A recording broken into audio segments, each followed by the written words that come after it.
नमस्कार दोस्तों, स्वागत है आपका एग्जाम बुक चैनल में। दोस्तों, इस वीडियो में मैं आधुनिक भारत का जो इतिहास है उसको मैं शुरू कर रहा हूं और मैं सिर्फ टारगेट कर रहा हूं यूपीएसआई 2020 को, जेल वार्डन को। जैसा कि आपको पता है कि यूपीएसआई में जो हिस्ट्री वगैरह के जो क्वेश्चन होते हैं बहुत कम आते हैं, 2 से 3 क्वेश्चन आते हैं।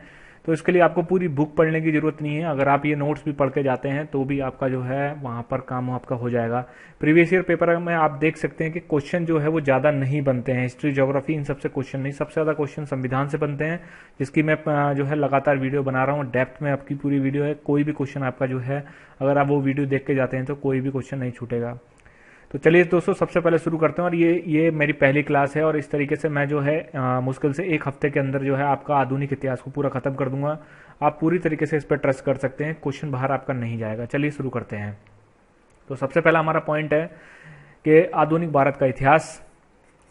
ठीक है, इसमें पहले हम देखते हैं कि बहादुर शाह जफर जो थे उनको शाह बेखबर कहा जाता था। ठीक है, बहादुर शाह जफर को शाह बेखबर कहा जाता था। देखिए, इसके नोट्स जो हैं वो टेलीग्राम में भी दे दूंगा मैं। ठीक है, तो आप जाके टेलीग्राम ग्रुप को ज्वाइन कर लीजिए, लिंक जो है डिस्क्रिप्शन में है।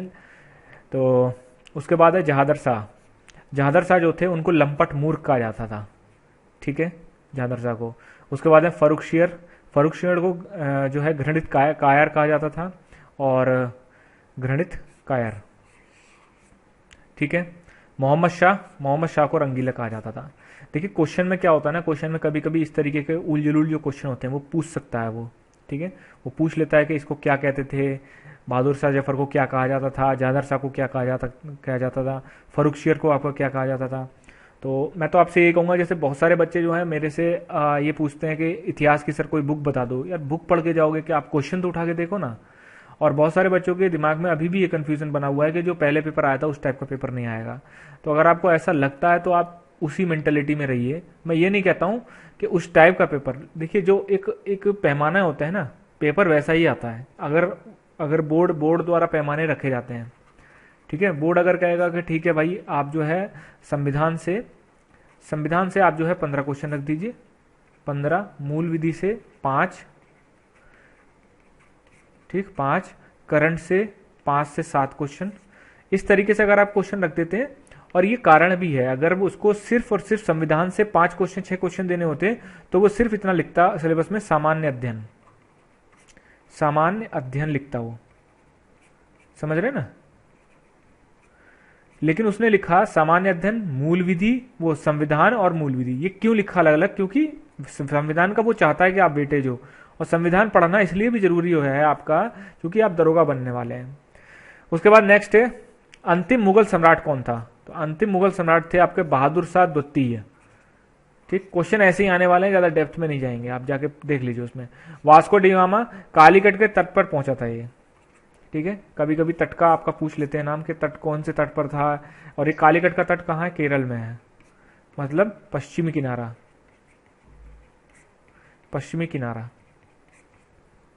समझ में आ रहा है आपके?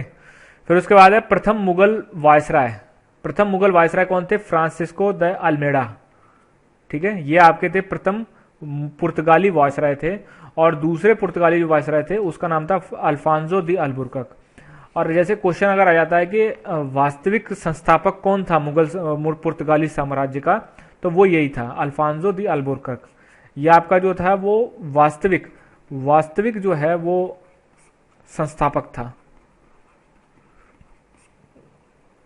ठीक है, आगे बढ़ते हैं। पुर्तगालियों की पहली फैक्ट्री कहां लगाई गई थी? कोचीन में, केरल। उसके बाद है डच की पहली फैक्ट्री, यह आपकी लगाई गई थी मूसलीपट्टम, आंध्र प्रदेश में। जिस तरीके से मैं बता रहा हूं वो भी है। सबसे पहले पुर्तगाली आए, फिर डच आए, फिर अंग्रेज आए, और फिर आपके आए थे फ्रांसीसी। ठीक है, ये आपको रिदिम भी याद करके रखना है। डचों की पहली फैक्ट्री जो है मूसलीपट्टनम में लगाई गई थी, आंध्र प्रदेश में, जो कि, और फिर अंग्रेज और डचों के मध्य जो है एक युद्ध हुआ था, वेदरा का युद्ध, जिसमें डचों का पतन हो गया था। डच पूरी तरीके से जो है आपके समाप्त हो गए थे। ठीक, मुगल दरबार में प्रथम अंग्रेज कौन गया था? Captain Hawkins. देखिए, कुछ कुछ लोग ऐसे होंगे जिनको ये लग रहा होगा यार ये मतलब किस तरीके की चीजें हैं, ये तो बहुत सिंपल है। तो आप क्वेश्चन उठा के देखिए, आपको ना पूरे पूरे 40 क्वेश्चन में से अगर आपको मुश्किल से 2 क्वेश्चन हिस्ट्री के मिल जाएं तो आप देख लेना। लेकिन क्या करें, आपको पढ़ना है, एक एक नंबर, एक एक क्वेश्चन बहुत ज्यादा इंपॉर्टेंट है, इसलिए आपको सेलेक्टेड पढ़ के जाना है। हिस्ट्री, ज्योग्राफी, साइंस, इन सब में बहुत सेलेक्टेड पढ़ के जाना है, ठीक है। अब सेलेक्टेड और नॉन सेलेक्टेड में ये अंतर है कि आपको यही इतिहास की जो मैं लेक्चर करा रहा हूँ, इसी में आपको जो है शुरुआत में 1.5 2 घंटे की क्लास आपको करेंगे, और लाइव लेक्चर्स में बच्चे बहुत ज्यादा शौक से पढ़ते हैं, ठीक। तो लेकिन उनको ये नहीं पता होता है कि उनका बहुत ज्यादा नुकसान हो रहा होता है उसमें। तो हर एक की अपनी अपनी चॉइस है। मुगल दरबार में प्रथम अंग्रेज कौन गया था? कैप्टन हॉकिंस गए थे, ठीक है। और ये किसका दरबार था? ये जहांगीर का दरबार था। जहांगीर के दरबार में जो है सबसे पहला अंग्रेज कौन गया था? कैप्टन हॉकिंस गया था, ठीक है। हॉकिंस प्रेशर कुकर से याद करके रखना आप। अंग्रेजों की प्रथम व्यापारिक कोठी कहां बनाई गई थी? ठीक है, अंग्रेजों की प्रथम व्यापारिक कोठी आपकी, ये जो है क्वेश्चन अंग्रेजों के हिसाब से बहुत ज्यादा जो है मतलब इंपॉर्टेंट हो जाता है। तो ये मूसलीपट्टनम में बनाई गई थी, ठीक है, मूसलीपट्टनम में ये बनाई गई थी। ये आपका पूर्वी थी। और पश्चिमी में अगर वो पूछ लेता है कि पश्चिमी जो है वो आपकी सूरत में थी, इस तरीके से पूछ सकता है, वो क्वेश्चन आ जाता है ये। जहांगीर के दरबार में 2 लोग गए थे। सबसे पहले गए थे कैप्टन हॉकिंस और उसके बाद गए थे सर टॉमस रो, ठीक है। ये मेनली एक ही काम के लिए जाते थे अंग्रेज, और झुकते थे कि भाई हमें जो है व्यापार के लिए आप जो है थोड़ा सा वो छूट दे दीजिए, ठीक है। इसलिए अपने घुटनों पर भी झुक सकते थे, कुछ भी कर सकते थे ये। तो इसीलिए 2 लोगों का आपको नाम याद रखना, कैप्टन हॉकिंस और सर टॉमस रो। फिर है बंगाल में अंग्रेजों को व्यापारिक छूट दी। किसने दी थी बंगाल में? शहसुजा ने। उस समय ये बंगाल का नवाब था। शहसुजा जो था उसने बंगाल में सबसे पहले अंग्रेजों को व्यापारिक छूट दी थी, व्यापार करने की छूट। कोलकाता शहर की स्थापना किसने की है? कोलकाता जो आज मतलब कलकत्ता या कैलकाटा कहलाता है, शहर की स्थापना करी थी जॉर्ज चेरनॉक ने, ठीक है, जॉर्ज चेरनॉक ने। फ्रांसीसियों की प्रथम व्यापारिक कोठी कहां थी? ये थी सूरत में। देखिए सूरत जो है आपका देख रहे हो गुजरात का एरिया है। गुजरात का एरिया मतलब वहां पर जो है डॉकिंग वगैरह और शिप वगैरह आराम से खड़े हो सकते हैं। और दूसरा बहुत ही मतलब वहां पर जो है एक एनवायरनमेंट वहां व्यापार करने का बहुत ज्यादा अच्छा था सूरत। और मेनली जब आप देखते हैं कि जैसे कोई अगर यूरोप से कोई आता है तो सबसे पहले इंडिया का जो है पश्चिमी किनारा लगता है उसमें। जैसे ये समझ लीजिए आप, ये है, अगर कोई यूरोप से ऐसे आ रहा है तो ये वाला किनारा ही सबसे पहले लगेगा। और ये है सूरत आपका यहाँ पर, और ये आपका कालीकट एरिया, केरल का एरिया यहाँ पर। ये जो एरिया है ये सबसे ज्यादा जो है हिट करता है जैसे कोई भी अगर बाहर से आता था तो, ठीक है। तो फ्रांसीसियों की प्रथम व्यापारिक कोठी जो थी वो आपकी सूरत में थी। देखिए दोस्तों मैं कोशिश करूंगा आगे से कि मैं थोड़ा सा लाइव सेशन ले सकूं, और यही जो मैं आपको बना के दे रहा हूं इसी में मैं आपसे जो है क्वेश्चन वाइज फॉर्म में जो है इसको मैं पूछ सकूं। तो कोशिश करूंगा अगली क्लास जो है मैं लाइव के थ्रू ले सकूं। आगे बढ़ते हैं, कर्नाटक के युद्ध पढ़ लेते हैं, ठीक है। कर्नाटक के युद्ध क्यों इंपॉर्टेंट है? क्योंकि कर्नाटक के युद्ध ऐसे थे कि जिसने पूरी तरीके से अंग्रेजों को जो है मतलब अंग्रेजों को बाहरी जो शक्तियां थी वो पूरी तरीके से अंग्रेजों ने खदेड़ दी थी। फिर उनके लिए जो है बाहर से कोई भी खतरा नहीं था, जो बाहर से जो विदेशी शक्तियां थी उनके लिए कोई खतरा नहीं था।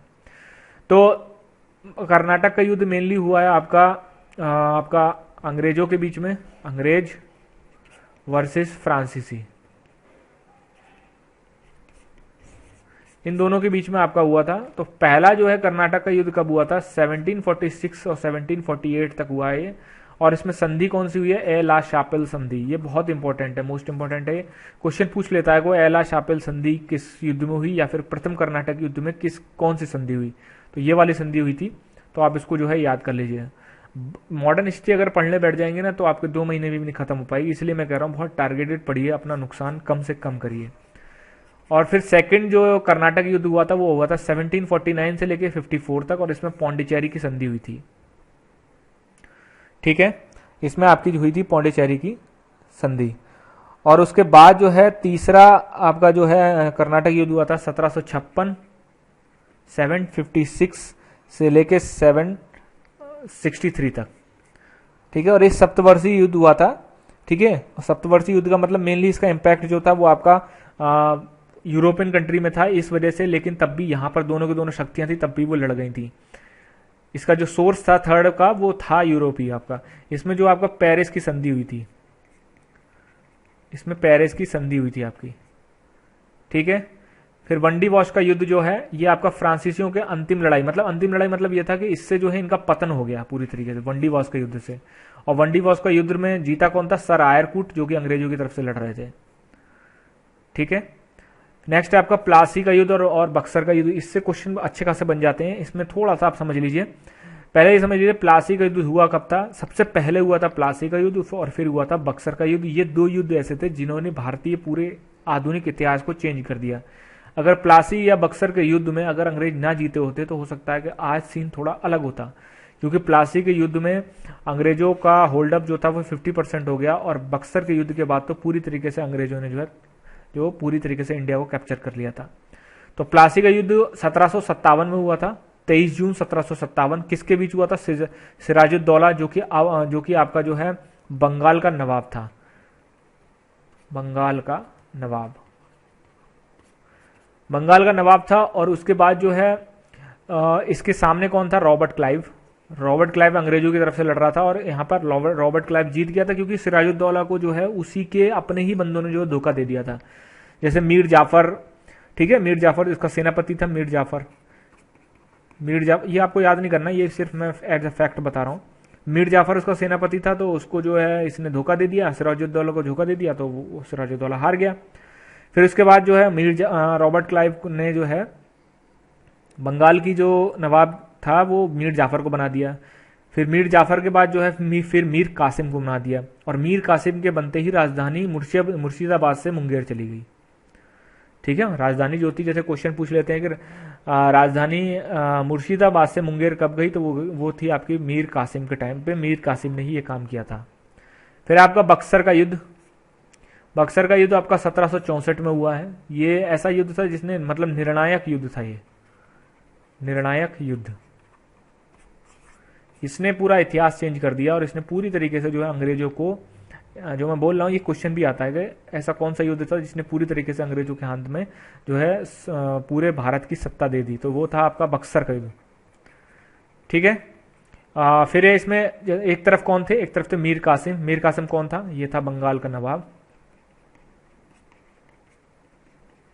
आज थोड़ी क्लास थोड़ी छोटी होगी, अगली बार से मैं कोशिश करूंगा कि इसको थोड़ा और आगे बढ़ाऊं, क्योंकि थोड़ा टाइम थोड़ा सा कम था मेरे पास, इस वजह से मैंने इतना ही रखा है। और आप इस पर जैसे जैसे कमेंट करेंगे उस हिसाब से मुझे पता चल जाएगा कि किस टाइप का, अगर आपको इसको आगे बढ़वाना हो तो मुझे जरूर आप कमेंट करिए, लाइक करिए जरूर।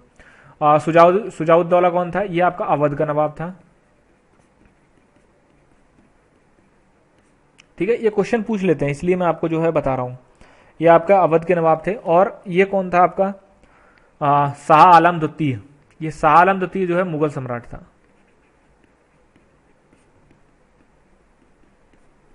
ये आपके मुगल सम्राट था। तो ये आपका क्वेश्चन पूछ आ जाता है कि बक्सर के युद्ध के समय जो है अवध का नवाब कौन था? तो सुजाउद्दौला। और मुगल सम्राट कौन था? तो शाह आलम द्वितीय थे। ठीक है, और सामने कौन लड़ रहा था? Hector Munro. ये क्वेश्चन कई बार आया है। ठीक है, हेक्टर मुनरो जो थे वो अंग्रेजों की तरफ से लड़ रहा था और हेक्टर मुनरो जो है जीत गया था। उसके बाद तो इलाहाबाद की संधि हुई थी।